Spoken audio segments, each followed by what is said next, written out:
말씀 사도행전 23장 12절에서 35절까지입니다.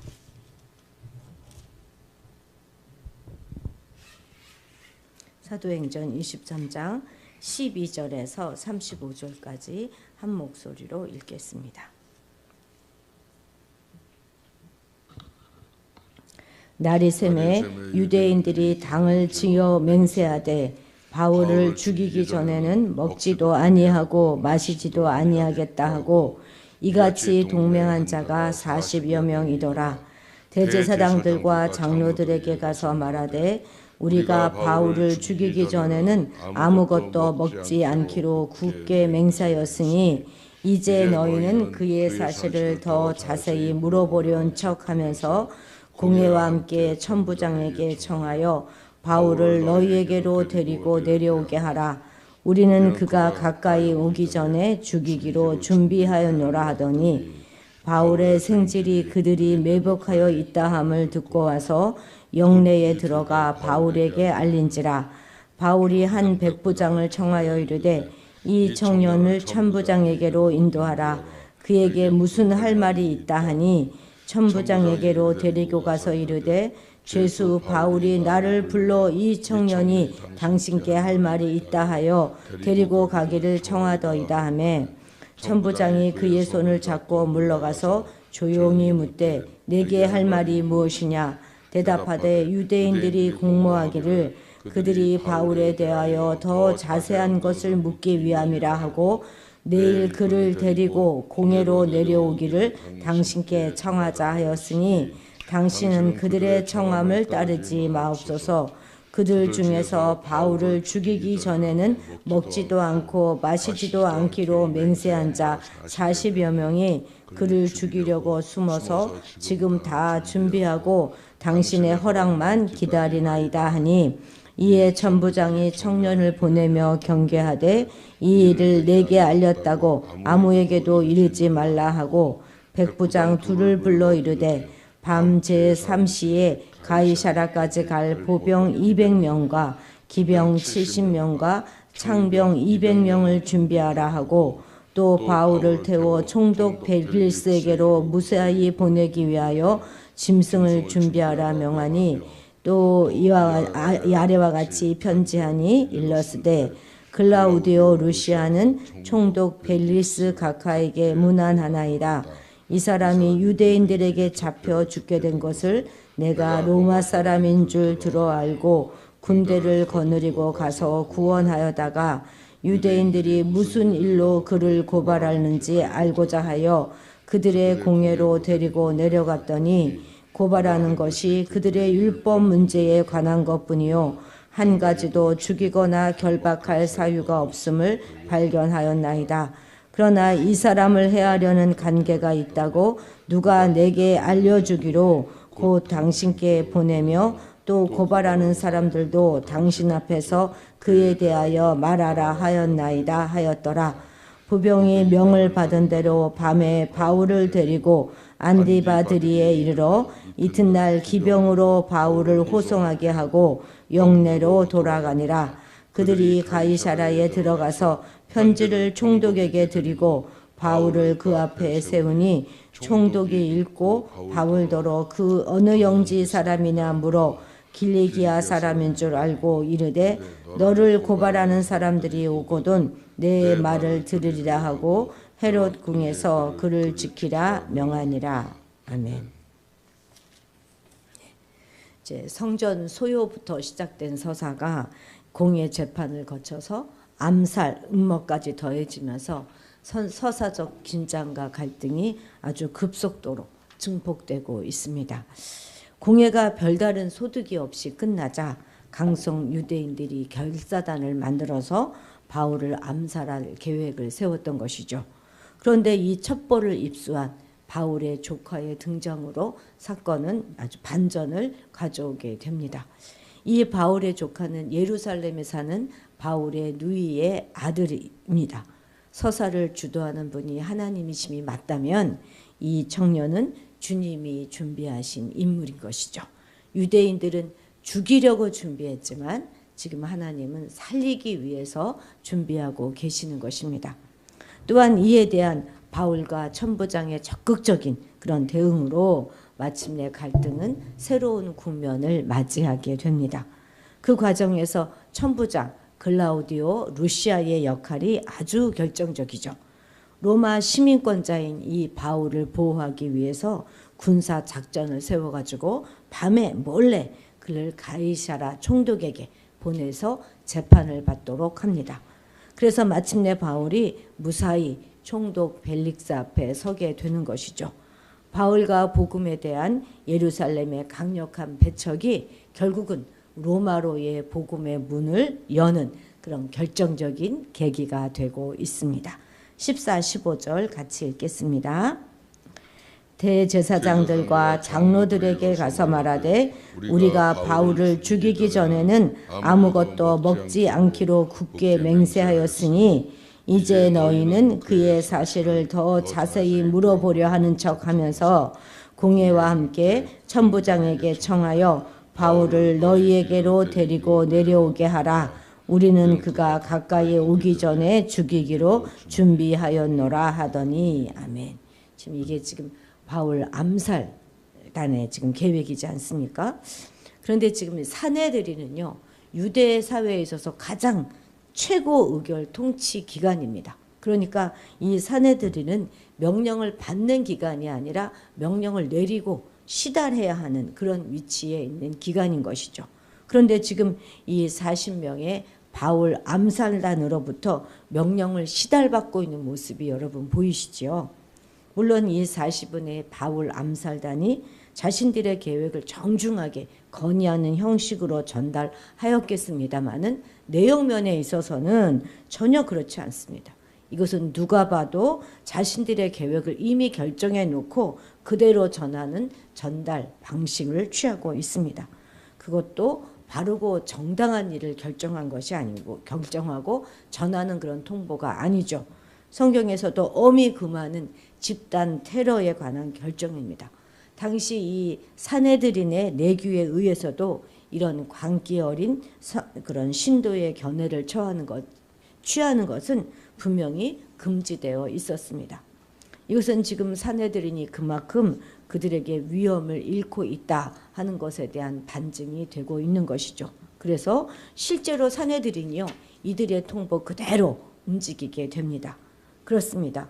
어떤 사람도 불의를 쉽게 자행하고 삶에서 덕이 되지 않는 지도자를 마음으로 진정 존경하거나 두려워하지 않습니다. 오히려 그런 지도자를 우습게 생각해서 사회 질서와 기강을 뒤흔드는 일을 아주 쉽게 그렇게 합니다. 그렇기 때문에 이 사회의 지도자가 되는 사람들은 반드시 정의롭게 행하면서 살아가야 하는 것이 중요한 것입니다. 이것은 가정에서도 교회에서도 다 마찬가지죠. 권위는 물론 하나님이 주시는 것이지만 스스로 그것을 지켜나가야 하는 것입니다. 그런데 그것은 권세만 가지고는 지켜나갈 수가 없는 것이죠. 높은 자리만 가지고 되는 것도 아닙니다. 반드시 정의롭고 바른 행실을 사람들에게 끊임없이 보여주어야 하는 것입니다. 그럴 때 사람들은 무의식 중으로 그 사람에게 권위를 부여합니다. 그리고 마음속 깊이 두려워하고 존경하게 되는 것이죠. 따라서 사회도 그렇고 가정도 교회도 질서와 기강이 자연스럽게 잡히게 되는 것입니다. 존경이라고 하는 것이 하라 이렇게 명령해서 되는 것이 아니지 않습니까? 자연스럽게 우러나와야지만 할 수 있는 것입니다. 그래서 우리가 나이가 점점 더 들어가고 책임 있는 자리에 그런 위치에 올라갈수록 더욱 자신의 행실을 조심하고 주의하여서 덕을 잘 쌓아야 하는 것입니다. 나이가 들고 신앙의 연수는 점점 많아지는데 젊은 사람들이나 주위 사람들에게 인정을 받지 못한다면 우린 정말 헛살은 것이 되지 않겠습니까?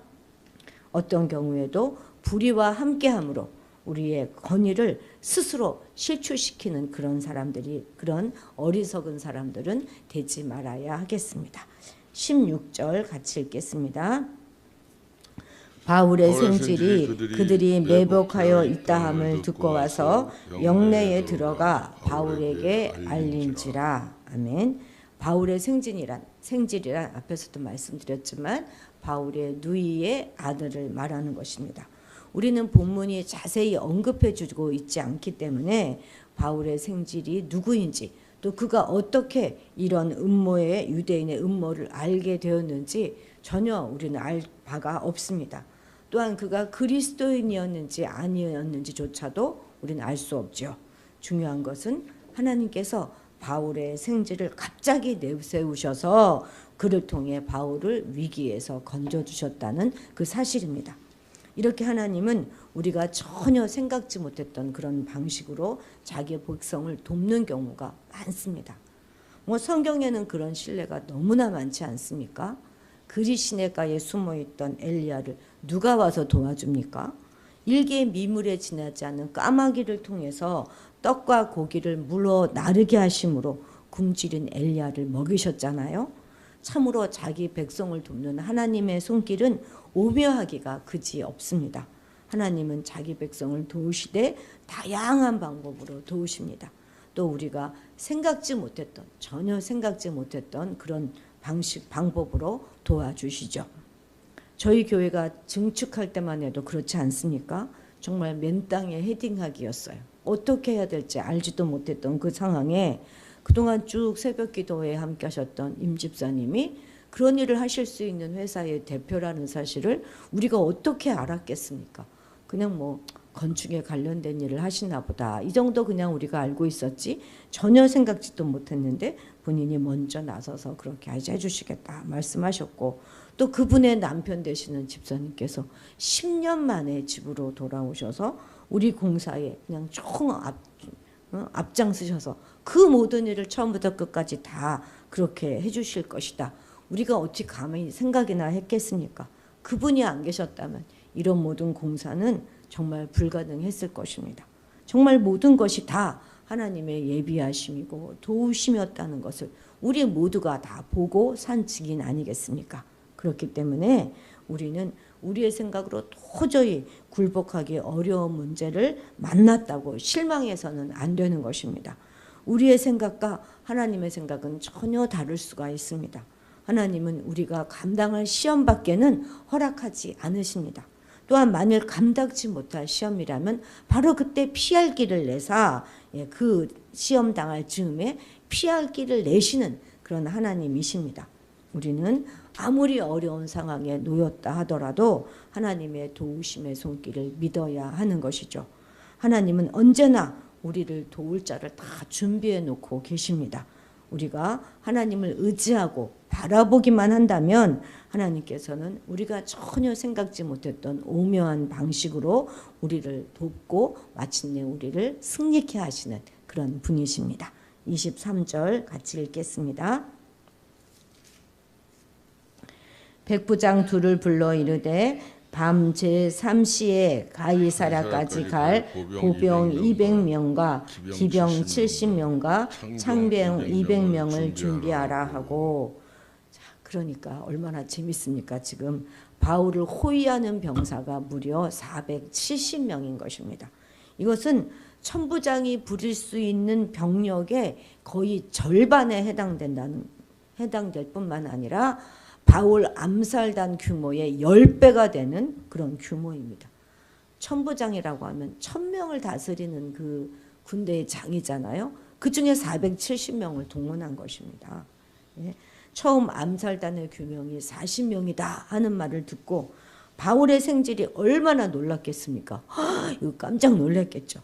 그런데 이 단 한 명을 죽이는데 40명이 결의했다니 얼마나 두렵고 무서운 일이겠습니까? 그죠? 그런데 그 한 명을 보호하기 위해서 동원된 군인이 보병이 200명, 마병이 70명, 창병이 200명, 도합 470명에 이르렀다는 것입니다.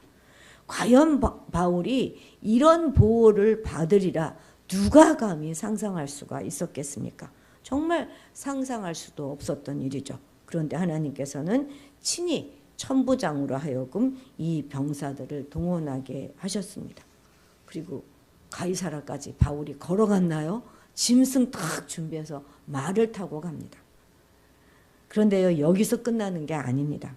우리 하나님은 당신의 백성들을 위해서 대적자보다 훨씬 많은 더 강한 하늘의 군대까지도 예비하시고 여호와 이레의 도움을 펼치시는 그런 하나님이신 것을 믿으십니까? 그래서 다윗은 천만인이 나를 둘러칠지라도 나는 두려워하지 않으리라 이렇게 고백했던 것이죠. 그런데 왜 우리는 조금만 시련이 닥쳐와도 두려움에 잡히고 몇 날 며칠을 걱정과 근심에 사로잡혀서 불안해하면서 살아가고 있는지요. 이제 우리는 믿음의 눈을 떠야 하겠습니다. 우리를 위해 수많은 군사를 준비시켜 주시는 하나님을 바라보시기 바랍니다. 승리의 요인은 우리에게 있는 것이 아니라 하나님에게 있음을 믿으시기 바랍니다. 자, 27절 같이 읽겠습니다. 이 사람이 유대인들에게 잡혀 죽게 된 것을 내가 로마 사람인 줄 들어 알고 군대를 거느리고 가서 구원하였다가. 아멘. 이것은 지금 루시아 천부장이 총독 벨릭스에게 보낸 편지의 일부분입니다. 그런데 그의 말 가운데는 참과 거짓이 섞여 있습니다. 바울이 죽게 된 것을 자신이 구원했다 하는 것은 참이죠. 그러나 바울이 로마 사람인 것을 알고 내가 구했다 하는 말은 명백한 거짓입니다. 왜냐하면 바울이 로마 사람이라는 것은 막 채찍으로 때리려고 할 그때에 바울이 스스로 자신이 로마 사람을 밝힘으로써 그때 알게 된 것입니다. 그러니까 이것은 천부장 루시아가 로마 사람인 바울의 죄를 정하지도 않고 그를 때리려 한 것을 은폐하기 위한 거짓말인 것이죠. 즉 루시아는 스스로 의인인 채 하였지만 그는 의인이 아니었던 것입니다. 그러니까 그가 의인이 아니라는 그것은 그의 거짓말을 통해서도 반드시 입증되는 것이죠. 사람이 스스로 꾸며서 의인인 채 하여도 그래서 그렇게 의인이 되는 것은 아닙니다. 일생을 살아가면서 일관성 있는 그런 참말만 하고 살 수 있다면 얼마나 행복하겠습니까? 그것보다 내가 참말을 하고 있다는 그것보다 더 자신이 의인이다 하는 것을 증명할 수 있는 것은 없을 것입니다. 바로 이것을 알았기 때문에 다윗은 나의 입술의 말과 내 마음의 묵상이 주께 연락되기를 원합니다. 이렇게 기도했던 것입니다. 이것은 일생 거짓 없이 살기를 간절히 바라는 열망이 담긴 다윗의 기도입니다. 그런데 바로 이 기도가 오늘 우리의 기도가 되어야 하겠습니다. 예수님께서도 결국 사람이 심판날에 자기의 말로 의롭다함을 받고 또 자기의 말로 정죄함을 받게 될 것이다. 이렇게 분명하게 말씀하셨습니다. 그런데도 여전히 세상 명예나 돈이나 정력에 마음에 팔려서 엉뚱한 것을 구하며 살아서야 되겠습니까? 지금부터라도 다른 것 다 제쳐두고 말을 정직하게 하는 일에 우리는 조금 더 몰두해야 할 것입니다. 제가 처음 예수 믿고 가장 괴로웠던 것이 내 입술에 있는 거짓말이었어요. 하루 종일 제가 저를 꼼꼼히 돌아보니 하루 종일 거짓말을 하며 살아가고 있더라고요. 크고 작은 모든 일에 할 필요도 없는 말, 그 말조차도 거짓말을 하고 있는 자신을 바라보고 정말 오랜 시간 그 문제를 하나님과 싸웠던 기억이 납니다. 또 우리 말 가운데 거짓까지는 아니라고 할지라도 과장해서 말하는 말은 얼마나 많습니까? 공평하지 않고 한쪽으로 치우치고 어느 방향으로 몰아가고 있는 말들도 많습니다. 자신을 드러내고 떠벌리는 말들도 많지요. 누군가에게 크게 피해가 되지 않는다면 어느 정도 거짓말은 어쩔 수 없다. 이런 생각이 만연해 있는 것이 사실입니다. 그러나 우리 성도들은 정직한 언어 구사가 생활 습관이 되도록 스스로를 길들여야 할 것입니다. 그렇게 할 때 사람들과 우리 예수님으로부터 우리는 의인이다 이렇게 인정을 받을 수 있는 것입니다. 오늘도 정확하고 바른 언어를 사용함으로 중심을 잘 잡는 하루가 되시기를 축복합니다. 기도하시겠습니다. 우리가 전혀 생각지 못했던 오묘한 방법으로 방법을 사용하셔서 우리를 지키시는 하나님을 찬양합니다. 우리가 늘 정직하고 바르게 살아감으로 하나님께서 우리에게 허락하신 그 권위를 잃지 않게 하시고 불의와 함께 스스로의 권위를 실추시키는 그런 삶을 살아가지 않도록 도와주옵소서. 우는 자와 같이 우리를 삼키려고 공격하는 악한 자들보다 우리를 지키시는 하나님의 놀라우신 보호하심의 손길이 훨씬 더 크고 강하다는 사실을 믿고 모든 두려움과 염려와 걱정 가운데서 살아가는 것이 아니라 여호와 이레의 하나님으로 담대하게 살아가게 도와주옵소서.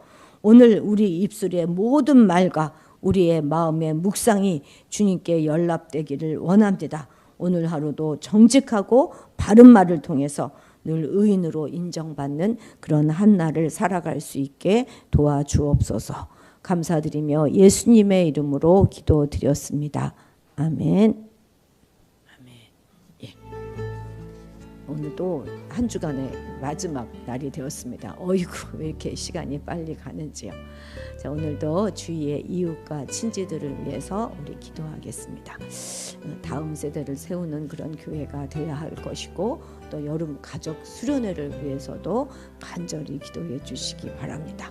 여전히 많은 기도 제목들이 있습니다. 사랑하는 마음을 품으시고 한 사람 한 사람들을 위해서 간절히 기도해 주시기 바랍니다. 특별히 주일 예배를 위한 기도도 잊지 말아 주십시오. 우리 다 같이 주님의 이름을 크게 부르고 기도의 자리로 나아가도록